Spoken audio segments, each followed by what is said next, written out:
it's time for us to continue where we picked up. Sorry.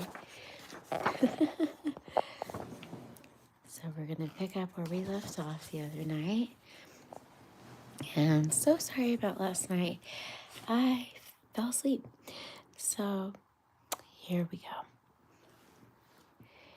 It was already getting towards dusk when he reached into the first fringe of the trees and plunged without hesitation into the wood, looking anxiously on either side for any sign of his friend. Here and there, wicked little faces popped out of holes, but vanished immediately at sight of valorous animal, his pistols, and the great ugly cudgel of his gasp, and the whistling and pattering ceased, and all was very still. He made his way manually through the length of the wood to the furthest edge.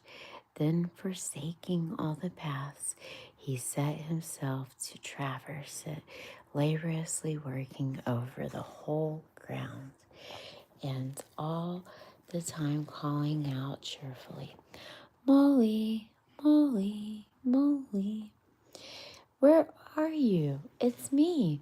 It's Rat." He had patiently hunted through the wood for an hour or more, when at last his joy heard a little answering cry.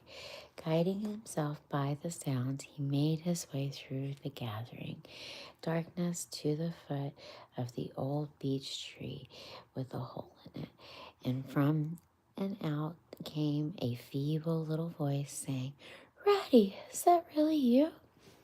The rat kept into the hole, and he found the mole, exhausted and still trembling. "Oh, Rat," he cried, "I've been so frightened. You can't think." "Oh, I quite understand," said Ratty soothingly. "You shouldn't really have done that, Mole. I did my best to keep you from it. We river bakers, we hardly come out here by ourselves. If we have to come, we come in couples at least. Then we're generally all right.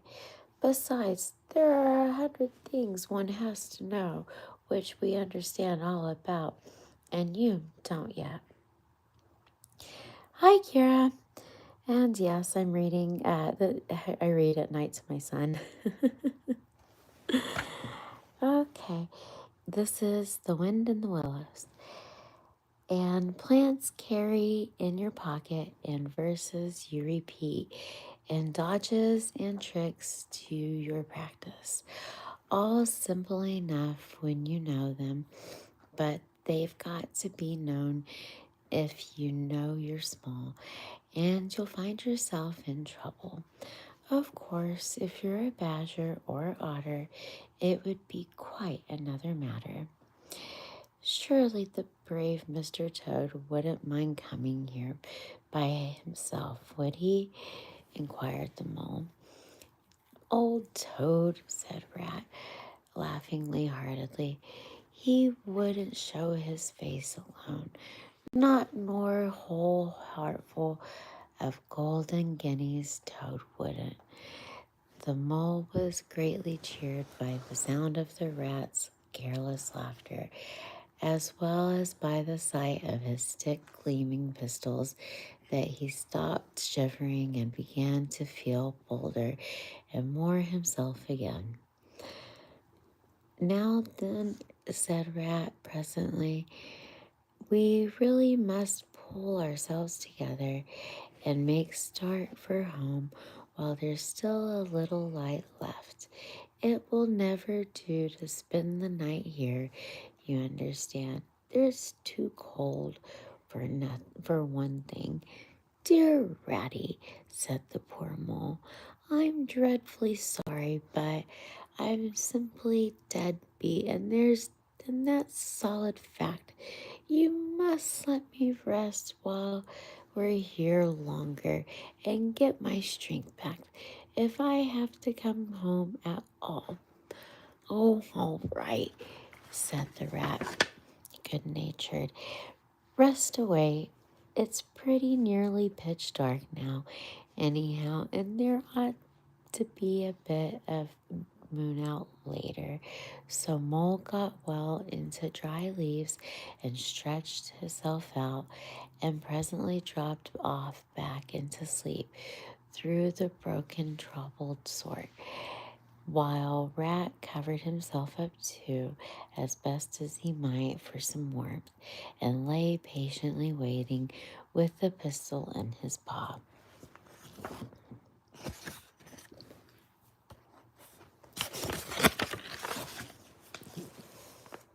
When at last the mole woke up, much refreshed and in his usual spirits, the rat said, "Now then, I'll take a look outside and see if everything's quiet, and then we really must be off." He went to the entrance of the retreat and put his head out.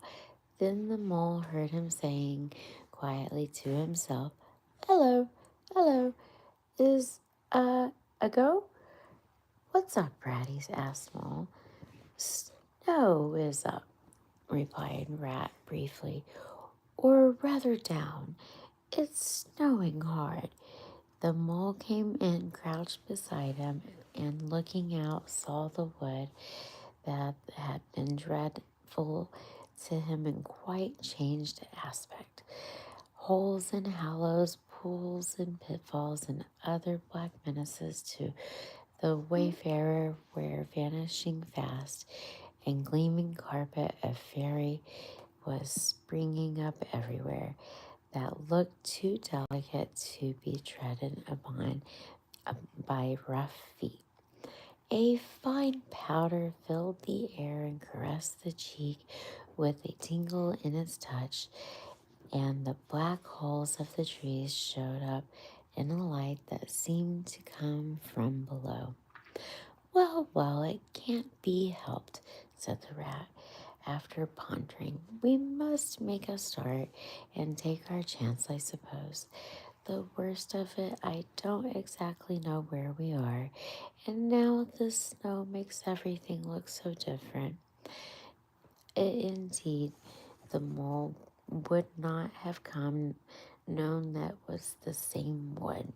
However, they set out bravely and took the line that seemed most promising, holding on to each other and pretending that with invincible cheerfulness they recognized an old friend in every fresh tree that grimly and silently greeted them, or saw openings, gaps, or paths with familiar turn in them, and a monotony of white space and black tree trunks that refused to vary. An hour or two later, they had lost count of time, and they pulled up, dispirited, weary, and hopeless at sea, and sat down on a fallen tree trunk to recover their breath and consider what was to be done. They were aching with fatigue and bruised with trembles. They had fallen into several holes and got wet through. The snow was getting so deep they could hardly drag their little legs through it, and the trees were thicker and more like each other than ever before. They seemed to be no end in the woods, and no beginning, and no difference in it, and the worst of all, no way out. "We can't sit here very long," said the rat. "We shall have to make another push for it and do something or other. The cold is too awful for anything, and the snow will soon be too deep for us to wade through." He peered about himself and considered. "Look here," we went on, "this is what occurs to me. There's a sort of dell down here in front of us where the ground seems all hilly and humpy and hammocky. We'll make our way down into that and try and find some sort of shelter or cave or hole or with a dry floor to it, out of the snow and wind, and there we'll have good rest before we try again. For we're both pretty dead and beat. Besides, the snow may leave off or something may turn up. So once more they got on their feet and struggled down into the dell, where they hunted for a cave or something or some corner that was dry and protection from the keen wind and whirling snow. They were investigating one of the hammocky bits the rat had spoken of when suddenly Mole tripped up and fell forward on his little face with a squeal. "Oh, my leg! Oh, my poor shin!" He sat up on the snow and nursed his leg in front of both paws. "Poor Mole," said the rat kindly. All right, friends, we have a sleeper. I hope that you have a fantastic evening, and thank you for spending your evening with us and watching story and reading story time. Keep it crispy. Good night.